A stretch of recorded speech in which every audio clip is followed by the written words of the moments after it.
ఐపీఎస్ల కొరత రాష్ట్రానికి కేటాయింపు 151 ఉన్నది, కానీ 130 మందే ప్రస్తుతం ఉన్నారు. రాష్ట్రానికి ఎంతమంది కావాలి? 151 మంది ఐపీఎస్లు కావాలి.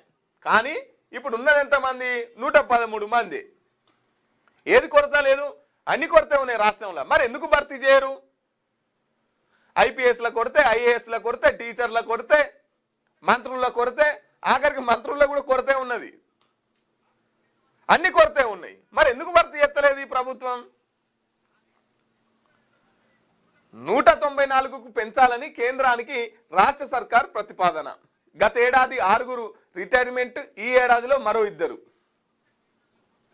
ఐపీఎస్ కేటాయింపులో రాష్ట్రానికి 2%, ఒక్కొక్కరికి 2-3 విభాగాలుగా అదనపు బాధ్యతలు. తెలంగాణను ఐపీఎస్ అధికారుల కొరత వేధిస్తున్నది. దీంతో ప్రభుత్వం కేడర్ రివ్యూ కోసం కేంద్రానికి పంపిన ప్రతిపాదనలు ప్రస్తుతం కీలక దశలో ఉన్నాయి. 2025 మే నెలలో 139 మందిగా ఉన్న ఐపీఎస్ పోస్టుల సంఖ్యను ప్రస్తుతం 151కి పెంచారు. అయినప్పటికీ రాష్ట్రంలో 133 మంది అధికారులు మాత్రమే అందుబాటులో ఉన్నారు. పెరిగిన జిల్లాల ఆధారంగా ఈ సంఖ్యను 194కు పెంచాలని తెలంగాణ ప్రభుత్వం ఇటీవల కేంద్ర హోంశాఖను కోరింది.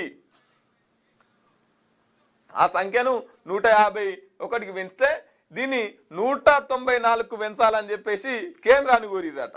154 కావాల్సి ఉన్నది, 194 కావాల్సి ఉన్నది. అంటే మన దగ్గర ఉన్నది 139 మంది. ఇక చూడు ఎంతమంది ఐపీఎస్లో కోరుతున్నదో.